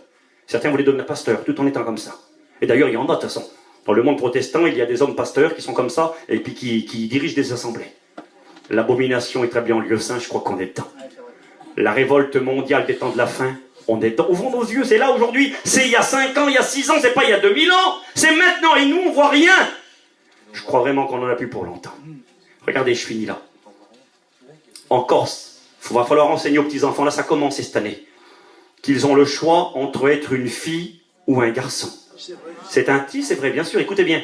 Terrain d'essai. Et si ça marche cette année, Ce sera obligatoire partout en France l'année prochaine. Faut enlever des écoles et des crèches les petits jouets de garçons, enlever les petites autos, enlever les poupées. Faut mettre des jouets neutres pour que le garçon choisisse s'il sera une fille quand il sera grand ou un garçon et vice versa. Ces enseignements, écoutez-moi, existent déjà en Espagne, en Allemagne. Et il y a des parents qui sont ligués contre ces enseignements. Ils ont dit, nous, on ne met pas nos petits à l'école, on ne va pas enseigner ça à nos petits-enfants, c'est du poison, ça, qu'on va mettre dans le cœur des... Oui, des poisons qui viennent du diable. La révolte contre Dieu, dans le cœur des petits. Essayez de mettre ça. Si tu as gagné l'enfant, tu l'as gagné. Ils ont compris, les psychologues, que ce que tu communiques à un enfant quand il a entre 2 et 7 ans, ça le suivra toute sa vie. Regardez, c'est entre 2 et 5 ans que l'enfant forme son identité et sa personnalité. Ce qui lui a été enseigné durant cette tranche d'âge ne l'abandonnera jamais. C'est pour cela qu'ils veulent pourrir l'enfant de ces âges cruciaux, ce qui laissera place, écoutez ce que j'ai marqué moi, ce qui laissera place à une génération de débiles mentales, détraqués, dépersonnalisés, ne sachant même plus s'ils sont une fille ou un garçon, complètement ravagés de l'intérieur. Les hôpitaux psychiatriques se rempliront, les suicides augmenteront en masse, les gens ne sauront même plus s'ils sont un homme ou une femme. Il y a un prédicateur devant la menace, devant cette menace-là, il y a un prédicateur qui parle à sa petite, elle a 2 ans, elle s'appelle Myriam. Et tous les soirs, avant qu'elle se couche, Myriam, il va vers elle, il prie avec sa petite fille qui a 2 ans, et il lui dit, il le regarde dans les yeux, et lui dit, Myriam, tu es une petite fille. Pas inutile. Non, c'est pas inutile. Dans le monde pourri dans lequel on est, il dit à sa petite, ma fille, n'oublie jamais, t'es une petite fille. Moi, je le dis, ce que je dis ce soir, c'est un langage qui va contre ce que dit la République. Et la République peut penser ce qu'elle veut. Nous, on prêche la parole de Dieu. Certains vont dire, il faut plus mettre les petits à l'école, faites ce que vous voulez. Moi, je dis pas qu'il faut pas mettre les petits à l'école. Je suis pas contre la connaissance. Je suis pas contre savoir lire et écrire. Mais je crois qu'il faut veiller à ce qu'on communique et ce qu'on enseigne à nos enfants. Vous savez, nous, du moment qu'on est tranquille, on met les petits à l'école, on s'en débarrasse à l'école. On ne sait même pas ce qu'ils apprennent, les petits. Ma petite, elle est là, ma Horeb, là. La maîtresse se battait avec elle à l'école constamment parce qu'elle voulait à toute fin lui dire que Dieu n'existe pas. Et ma petite disait non, madame, Dieu existe. Dieu est vivant. Dieu nous a créés. Alors elle voulait imposer ça, ma petite fille, dans son cœur. Le poison du diable, la révolte. On est, je termine, excusez-moi, le 10h30. On est en plein dedans. Ouvrons nos yeux. Continuons à faire nos affaires. On n'a pas le choix. On est sur terre. Mais je vous le dis devant Dieu, on n'a plus pour longtemps. Le jugement de Dieu bientôt va se manifester du ciel. Le Seigneur a demandé des comptes, c'est arrivé trop loin. Ils ont comblé la mesure du péché. Jésus a dit, Jérusalem sera foulée aux pieds par les nations jusqu'à, le verset dit, jusqu'à ce que le temps des nations soit accompli. Ça ne veut pas dire grand-chose. Une traduction plus claire nous dit, jusqu'à ce que les nations aient comblé la mesure du péché. Aujourd'hui, le point de non-retour est passé. Ils vont plus revenir en arrière. Hein. Ne croyez pas qu'ils vont revenir en arrière. Ils vont continuer encore plus loin. Mais ils ne vont pas continuer pour longtemps. Parce que celui qui doit venir va venir. Il va demander des comptes. Il faut que l'apostasie soit arrivée. La grande révolte finale, on est en plein dedans aujourd'hui. Avec tous ses fruits et toutes ses saletés. Et on n'a pas fini d'en voir. Mais je crois que dans pas longtemps, celui qui doit venir va venir. Baissons nos têtes. J'ai essayé de vous ouvrir les yeux ce soir avec la Bible. Ce petit coup de téléphone spirituel. Il y a un danger qui pèse sur le monde. Le Seigneur a demandé des comptes, bien qu'il sache digne de mort ceux qui pratiquent de telles choses. Il y a une condamnation qui va s'abattre sur ce monde révolté contre Dieu. Non seulement ils les font, et en plus ils les approuvent. Nous condamnons ces choses. Nous dénonçons ces choses. Et nous proclamons haut et fort que celui qui vient bientôt va demander